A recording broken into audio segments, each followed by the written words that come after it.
But here is Jeremiah faithfully declaring what God has given him to declare, and he's saying, no, we are going to be destroyed. And as a matter of fact, the armies of Babylon are already knocking at the gates of the city, and so it is very distressing to the king. King Zedekiah, who is reigning at this time. He's been reigning for 10 years now. He's going to reign one more year. It's the year before the end, but he is very distressed by all of this, and he doesn't. There are many people who want to kill Jeremiah, but Zedekiah doesn't think they ought to do that. He puts him in his dungeon, his own private dungeon in his house. And last time we saw that Zedekiah outlined or stated what he understood Jeremiah had been telling him, and we went through this very carefully, and we saw that he knew exactly the truth of what Jeremiah was telling him. He didn't believe it, he didn't buy it, he didn't want to accept it, he was in denial, but he certainly knew. That is very clear. And we saw that he is really a picture of all the churches. Israel at that time represents all the churches that would be in existence in our day. They are in denial. They don't want to admit it. But they are learning very precisely what the details of the end are, and we can be assured of that. But then something very curious happens. It's something that even Jeremiah did not understand at the time. He didn't know why all of this was going on, because they're actually 1 year away from being completely destroyed.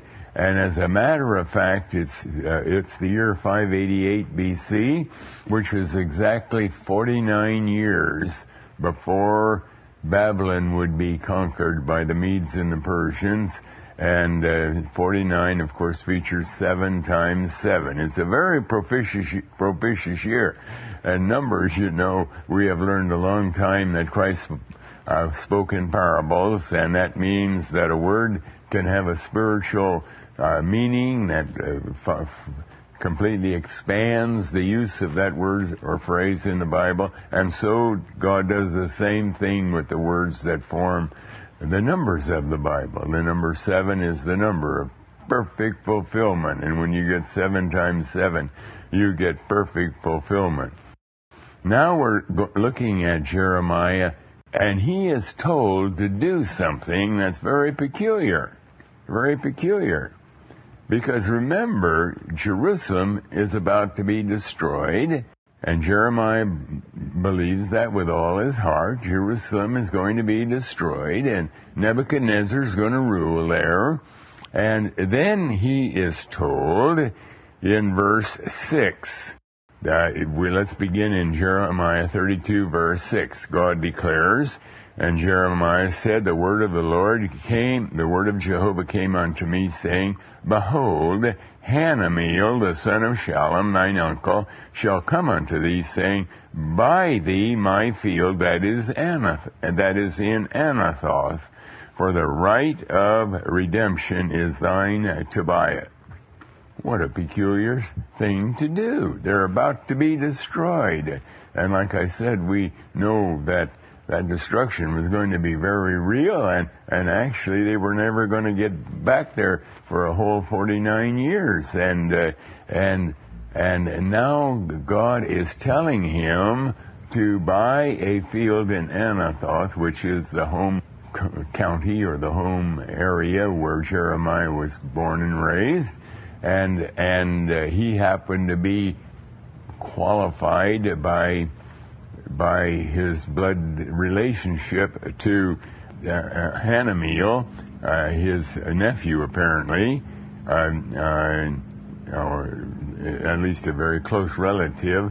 And we know from Leviticus 25 that land could never be sold except under very strict conditions. It had to remain in the family. If we go to Leviticus 25, for example, we're not going to develop this at all. But we just to note this, in Leviticus 25, we read there about the buying and selling of land, and it says there in verse 23, the land shall not be sold forever, for the land is mine, for ye are strangers and sojourners with me, and in all the land of your possession ye shall grant a redemption for the land. If a brother is waxen poor, and then God goes into some detail that if there is an absolute necessity to sell the land, it has to be sold to someone who is in the right bloodline, who is in part of the family, because it has to remain in that family. Remember when Boaz was going to buy the land that was owned by Naomi's husband, which would eventually go to Ruth. He had to be the right one, and there was someone else ahead of him that was even closer in line to actually make the purchase, and that one said, no, I can't, I'm not able to do it at this time, and that meant that Boaz was able to buy the land, which he had to do at the same time that he married Ruth. It all had to be done with the fact that God is owning the land. God is in charge of the land. That land, this physical land, earth, is actually a picture of the kingdom of heaven. Do you remember in Matthew 5? It says, the meek shall inherit what? The earth. The earth belongs to God, and He will give it to whom He will, and it just doesn't go anywhere. It has to end up by giving to those who are children of God, who are entitled to the inheritance, and they're the only true believers. And so it's when God talks about this business of buying and selling land, it has eternal implications. It has to do with planet Earth, because ultimately that little piece of land in Anathoth was pointing to the whole earth, who is finally qualified to own it. But right now, it's going to be owned by Nebuchadnezzar, because he's about to destroy Jerusalem, and he will occupy the land of Judea, including Anathoth, and so that land, if you had to put a price on it at that point, you'd have to say it's worthless. It's in another few months, or whenever Nebuchadnezzar succeeds in destroying Jerusalem, it's in his hands. We'll never see it again. And from the language of the Bible, we know that was a fear that Jeremiah had also. But here God came to him, and he says, now you, Hanamiel, and it's interesting, the names of the people involved. Hanamiel means, remember, we learned that meant that God, the word Hanamiel, it means God is merciful. God is merciful. And he was the son of Shalom, and Shalom means peace. Peace. Shalom. Shalom. Peace. The same word that Solomon came from, the name Solomon. Peace. And so God has prepared all of this long before by making sure that these men were named Hanamiel and were named Shalom, so that when he was ready to write about this in his word, we would have that additional information that this is all together with the mercy of God, who is the one who brings peace. Christ is the Prince of Peace. But let's see what happens. Buy thee my field that is in Anathoth, we read in verse 7, for the right of redemption is thine to buy it. So, and this message comes to Jeremiah here in a prison. He's in the dungeon in the palace of King Zedekiah. So Hanamiel, mine uncle's son, came to me. Now he had received a message from God. God had spoken to him directly. And now, lo and behold, here comes knocking at the door of the prison to talk with him, comes Hanamiel himself, mine uncle's son, in the court of the prison, according to the word of Jehovah, and said unto me, Buy my field, I pray thee, that is in Anathoth, which is in the country of Benjamin. For the right of redemption is thine, buy it for thyself. And then I knew that this was the word of Jehovah. All right, that's the setting. The whole business is so strange. It is so out of character with what was going on that this kind of a purchase would be made at this time when the city was ready to be destroyed. It was like he was going to pay the purchase price to Hanamiel or to Shalom, and they would run away with the money, and he'd have a deed that would be worth nothing at all because that land was all going to be owned by Nebuchadnezzar.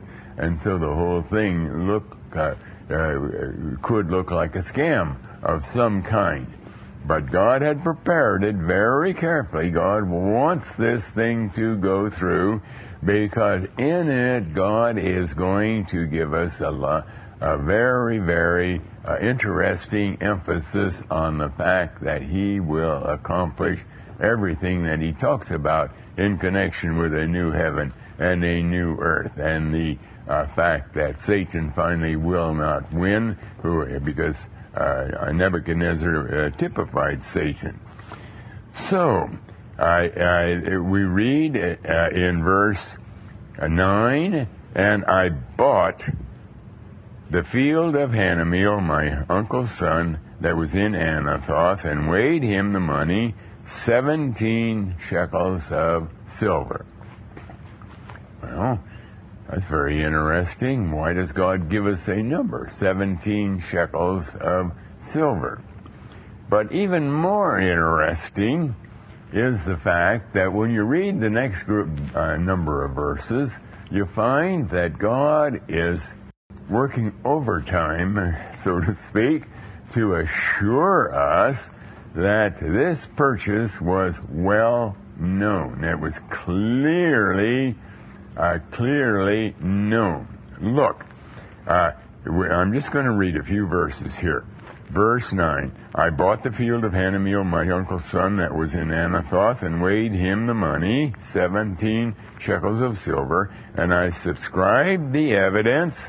Okay, I subscribed the evidence, sealed it, took witnesses, weighed him the money in the balances. So I took the evidence of the purchase, both that which was sealed, according to the law of the custom, and that which was open, and I gave the evidence of the purchase unto Baruch, the son of Neriah, the son of Messiah, in the sight of Hanamiel, mine uncle's son, and in the presence of the witnesses that subscribed the book of the purchase, before all the Jews that sat in the court of the prison. In other words, this was not a private purchase. This was to be done in a way so that it was absolutely certain that this purchase of the land had been made. There are witnesses. There was Hanamiel himself. There was the sealed actions that took place. There were the open actions that took place. God is working overtime to tell us there's no question of any kind. And all kinds of people recognize that this purchase has been made. It's very curious when you read this. Just read it as you read a book, that all of this effort was made to make absolutely certain there's no misunderstanding. In fact, you go on to verse 14. Thus saith Jehovah of hosts, the God of Israel, take these evidences, this evidence of the purchase, both which is sealed, and this evidence which is open, put them in an earthen vessel, that they may continue many days. In other words, God is making just totally certain that this purchase of the land has been made by Jeremiah, and that he owns it. He's entitled to it, and nobody can raise a question about it. And right in the heart of this, he has indicated it was going to cost him 17 shekels of silver, and everybody knew that. It was all there out in the witnesses were there, the fellow prisoners saw it, whoever Hanamiel saw it, everybody was aware of it. And it reminds me of the fact, because this purchase of the land and the redeeming of the land later on, when he got the land back again, which would have been 49 years later, after Jerusalem was regained by the Jews, right after the Medes and the Persians conquered Babylon. The command was given by King Cyrus that the Jews could return to Jerusalem, and then the Jeremiah, if he was still living, or his heirs, would be the owner of that land. There was plenty of evidence of this, that he absolutely owned that land. But it reminds me of what God has done in connection with telling us about the fact that God has a great redemption program right at the end, and just how all of that will end. And a lot of it ties around that number 17. That number 17. I think we can properly say that this kind of language was written here with all this redundancy of witnesses and all the different people who looked at this, and that there was in the sealed documents, in the open documents, there was an enormous amount of evidence is paralleling God's plan, that there are many proofs of the fact that we can know the details of the time of the end.